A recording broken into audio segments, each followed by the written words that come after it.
तो सांगोद विधानसभा क्षेत्र सहित क्षेत्र भर में बीते कई समय से अघोषित बिजली कटौती की जा रही है, चाहे 3 फेज की व किसानों की लाइट हो, खेतों की या सिंगल फेज की गांवों की। लगातार हो रही अघोषित बिजली कटौती के विरोध में आज भाजपा कार्यकर्ताओं के साथ बड़ी संख्या में किसान यहां सांगोद विद्युत कार्यालय पहुंचे हैं और यहां पर धरना दिया है। आइए सांगोद के पूर्व विधायक से जानते हैं कि क्या कुछ मांगे हैं किसानों की, क्या कुछ मांगे हैं, ये प्रदर्शन किया गया है आज उसको लेकर। जिस तरह से पूरे राजस्थान में अघोषित बिजली कटौती हो रही है और इस समय बरसात के समय में जिस तरह से पूरे क्षेत्र में बारिश नहीं हो रही है, किसानों की खड़ी फसलें सूखने के कगार पर हैं और बिजली की डिमांड अत्यधिक है। किसान परेशान हैं कि उन्हें जो सरकार ने वादा किया था 8 घंटे बिजली निर्बाध देने का, वो तो दे नहीं रही है। 6 घंटे के आदेश हैं, लेकिन किसानों के ट्यूबवेलों पर 3 से 4 घंटे भी बिजली नहीं पहुंच रही है। कोई 3-4 घंटे बिजली आ रही है, वो भी 5 से 7 बार की ट्रिपिंग के बाद में आ रही है, जिससे उसका पानी बार बार उसी पिलाई वाले ही खेत में जाता है और किसान देखता रहता है कि आगे पानी बढ़ नहीं रहा है। ऐसी स्थिति राजस्थान की है। मैं यहाँ पूरे क्षेत्र में घूमा हूँ, देखा है किसानों को बिजली आ नहीं रही है। रात को बिजली नहीं आती है, जब महिलाएं दिन भर अपने खेत का काम करके और घर पे आती है तब बिजली नहीं आती है। उस समय लोड शेडिंग के नाम पर बिजली काट दी जाती है। महिलाएं परेशान हैं, कैसे वो खाना बनाएं, कैसे वो दूध में बच्चों को रोने से बिलखने से रोके। और हालत ये है कि गांव में भी मच्छर हैं, डेंगू का प्रकोप है। जिस तरह से मौसमी बीमारियां हो रही है, सरकार को कोई चिंता नहीं है और ये झूठ बोल करके और जिस तरह से ये कह रही है हमने 100 रुपये यूनिट माफ़ कर दिया, कोई माफ़ करने का कोई असर नहीं हो रहा। किसान कह रहा है हमें कोई माफ़ी वाफ़ी नहीं चाहिए, हमें तो बिजली बिना निर्बाध चाहिए, बिना ट्रिपिंग के चाहिए। हमारी तो ये डिमांड है, हमने कोई डिमांड नहीं करी कि आप छूट दो या मत दो। तो इस क्षेत्र में, पूरे क्षेत्र में बिजली की हालत ख़राब है। आज जब प्रदर्शन करने के लिए आए, विद्युत निगम के अधिकारियों को बात करी उनके साथ, तो उन्होंने कहा कि यहाँ पर सांगोद में 132 के जीएसएस पर जो 25 MVA का ट्रांसफार्मर है वो ओवरलोड हो रहा है और उसको बदलना चाहिए था।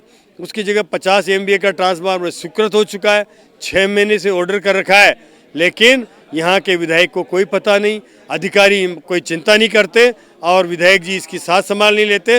इसका नतीजा है कि 6 महीने से स्वीकृति के बाद भी यहाँ का ट्रांसफार्मर नहीं आ पा रहा है और किसान को आपने यहाँ के विधायक का खामियाजा भुगतना पड़ रहा है। मैंने इसके लिए यहाँ के एसी से बात करी, प्रसारण निगम के चीफ इंजीनियर से बात करी और उसके बाद प्रिंसिपल सेक्रेटरी आशुतोष ATG से बात करी।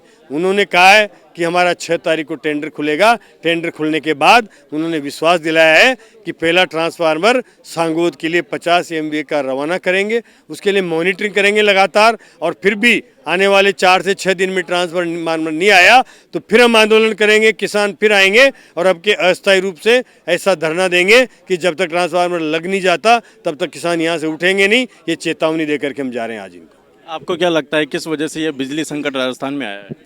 देखिए, बिजली संकट आने का सबसे बड़ा कारण इनके पास बिजली जहाँ से खरीद रहे हैं, हमारे पास पर्याप्त बिजली नहीं है, लेकिन जिन भी राज्यों से हम बिजली खरीद रहे हैं उनको देने के लिए इनके पास फंड नहीं है और उसका नतीजा हो रहा है कि हमें बिजली अन्य राज्यों से जो मिलनी चाहिए वो नहीं मिल पा रही है। स्वयं के संसाधन हमारे इतने हैं नहीं और उसका नतीजा हमें भुगतना पड़ रहा है। ये कांग्रेस का मिसमैनेजमेंट है। फाइनेंशियली ये सरकार पूरी तरह से फेल्योर है। ये सरकार किसी भी तरह के कोई फाइनेंस मैनेजमेंट के साथ नहीं चल रही है। ये केवल झूठे वादे और चुनाव में कैसे हम वोटर को खरीद लें उसकी ये चिंता कर रहे हैं। ये चिंता कर रहे हैं कि हम मोबाइल के द्वारा वोटर को लिभा लें। ये चिंता कर रहे हैं कि हम 100 यूनिट झूठ बोल करके और फिर ये किसान को लुभा लें, 2000 यूनिट फ्री करके हम किसान को लुभा लें। अब किसान किसी लुभावे में नहीं आएगा, किसी बहकावे में नहीं आएगा। पहले इन्होंने बकाया था कि संपूर्ण कर्जा माफ़ करेंगे, युवाओं को रोजगार भत्ता देंगे, कोई बिजली का बिल नहीं बढ़ाएंगे। ये सब वादे इनके झूठे निकले। जनता इनकी झूठ का पुलंदा पिटारा खुल चुका है। अब इनके इन झूठे वादों पे आने वाली है नहीं और निश्चित रूप से जनता सब समझ चुकी है। आने वाले समय में जिस तरह से त्राई त्राई मची हुई है, चाहे वो विद्युत की हो, चाहे पेयजल की हो कि पानी की हो, इस कांग्रेस सरकार को निश्चित रूप से ये किसान सबक सिखाएंगे और बहुत बड़ा इसको इस तरह से सबक सिखाएंगे कि कभी भी आने वाले 50 साल तक कांग्रेस उठ नहीं सकती।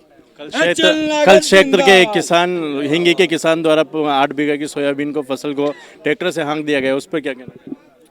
देखिए, उसने जो ट्रैक्टर से हाँका, निश्चित रूप से वो किसान हिम्मत वाला था और किसानों को हिम्मत रखने की जरूरत है।